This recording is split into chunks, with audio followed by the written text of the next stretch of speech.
بسم اللہ، موسیٰ علیہ السلام کی سیریز کا 6th پارٹ۔ اس مدت کے ختم ہو جانے کے بعد ایک دن موسیٰ علیہ السلام کے دل میں ایک عجیب سی کیفیت جاگی۔ وہ اپنے گھر جانا چاہتے تھے، وہ مصر کو لوٹنا چاہتے تھے۔ وہ اپنے اس قرار میں بہت تیز تھے اور بہت پختہ تھے۔ انہوں نے اپنی بیوی سے کہا، انشاءاللہ کل ہم سب مصر کے لیے روانہ ہوں گے۔ ان کی بیوی نے اپنے آپ سے کہا کہ یہاں سے جانے میں تو ہزاروں خطرناک چیزیں ہیں جو ابھی تک ہمیں پتہ نہیں ہے، لیکن پھر بھی انہوں نے اپنے شوہر کی بات مانی۔ موسیٰ علیہ السلام کو خود نہیں پتا تھا کہ آخر ان کا اچانک مصر جانے کا جو پلان ہوا ہے اس کے پیچھے راز کیا ہے۔ حالانکہ وہ وہاں سے 10 سال پہلے نکل آئے تھے کیونکہ وہ لوگ ان کی تلاش میں تھے، تو آخر کیوں انہیں اب واپس جانا چاہیے؟ کیا وہ اپنی امی اور اپنے بھائی سے ملنا چاہتے تھے، یا کیا وہ فرعون کی بیوی سے ملنا چاہتے تھے جنہوں نے انہیں ایسے پالا پوسا اور اتنا محبت دی جیسا کہ وہ ان کی سگی ماں ہو؟ کوئی نہیں جانتا کہ موسیٰ علیہ السلام کے دماغ میں کیا چل رہا تھا جب وہ مصر کو لوٹے۔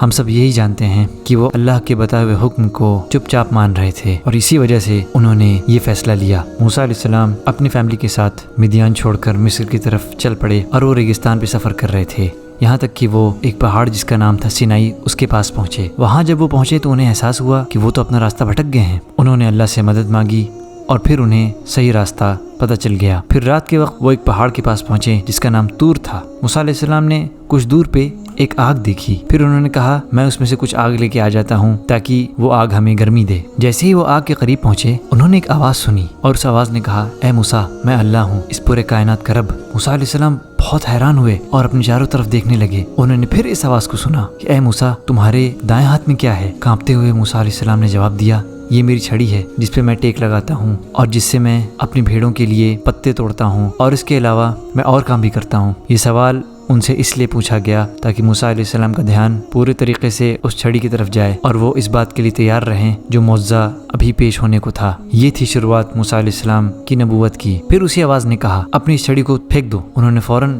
ایسا کیا اور اسی وقت وہ چھڑی ایک چلتا پھرتا سانپ بن گئی۔ موسیٰ علیہ السلام بھاگنے کے لیے پیچھے مڑے، لیکن اس آواز نے پھر کہا کہ اے موسیٰ، ڈرو مت اور اسے پکڑ لو، ہم اسے پھر اس کی پرانی شکل میں لوٹا دیں گے۔ تو وہ سانپ واپس ان کی چھڑی بن گئی۔ موسیٰ علیہ السلام کا ڈر دور ہو گیا اور وہ سکون سے ہو گئے کیونکہ انہیں پتہ چل گیا کہ وہ حق کو دیکھ رہے ہیں۔ اس کے بعد اللہ نے انہیں حکم دیا کہ وہ اپنے ہاتھ کو اپنی قمیص کے اندر ڈالیں، اپنے بغل کے پاس، اور جیسے ہی انہوں نے اپنا ہاتھ نکالا تو وہ ہاتھ ایک دم چمک رہا تھا۔ اللہ تعالیٰ نے پھر موسیٰ علیہ السلام سے کہا کہ تمہارے پاس یہ 2 نشانیاں ہیں تمہارے رب کی طرف سے، جاؤ فرعون اور اس کے لوگوں کے پاس، کیونکہ وہ لوگ بہت برے ہیں اور انہوں نے ساری حدیں پار کر لی ہیں۔ لیکن موسیٰ علیہ السلام کو یہ ڈر تھا کہ فرعون انہیں پکڑ لے گا، تو انہوں نے اللہ کی طرف رجوع کیا اور کہا، اے اللہ، میں نے ان میں سے ایک آدمی کو مارا تھا اور مجھے اب یہ ڈر ہے کہ وہ مجھے بھی مار دیں گے۔ اللہ تعالیٰ نے انہیں اطمینان دلایا کہ وہ حفاظت سے رہیں گے اور ان کے دل میں سکون بھرا۔ اس قصے کا ذکر قرآن میں اس طرح ہے، وَهَلْ أَتَاكَ حَدِيثُ مُوسَىٰ إِذْ رَأَىٰ نَارًا فَقَالَ لِأَهْلِهِمْ كُثُوا إِنِّي آنَسْتُ نَارًا لَعَلِّي آتِيكُم مِّنْهَا بِقَبَسٍ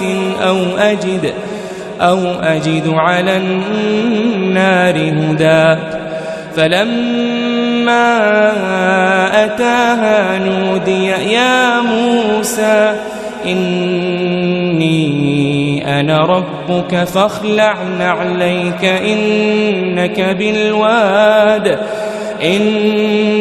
بالواد المقدس طوى وأنا اخترتك فاستمع لما يوحى إنني أنا الله لا إله إلا أنا فاعبدني وأقم الصلاة لذكري إن الساعة آتية أكاد أخفيها لتجزى كل نفس بما تسعى فلا يصدنك عنها من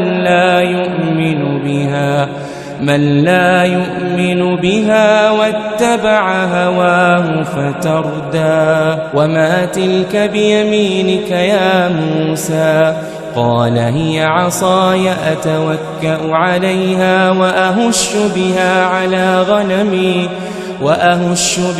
على غنمي ولي فيها مآرب أخرى قال ألقها يا موسى فألقاها فإذا هي حية تسعى قال خذها ولا تخف سنعيدها سيرتها الأولى واضمم يدك إلى جناحك تخرج بيضاء من غير سوء آية أخرى لنريك من آياتنا الكبرى اذهب إلى فرعون إنه طغى قال رب اشرح لي صدري ويسر لي أمري واحلل عقدة من لساني يفقه قولي واجعل لي وزيرا من أهلي هارون أخي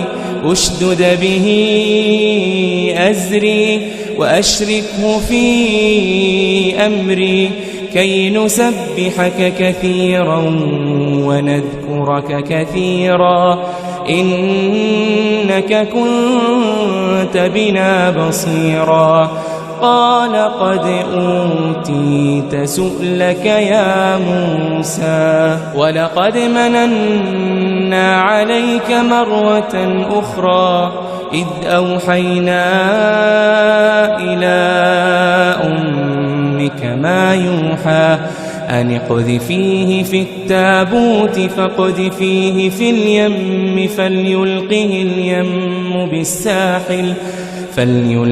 اليم بالساحل يأخذه عدو لي وعدو له وألقيت عليك محبة مني ولتصنع على عيني إذ تمشي أختك فتقول هل أدلكم على من يكفله فرجعناك إلى أمك كي تقر عينها ولا تحزن وقتلت نفسا فنجيناك من الغم وفتناك فتونا فلبثت سنين في أهل مدين ثم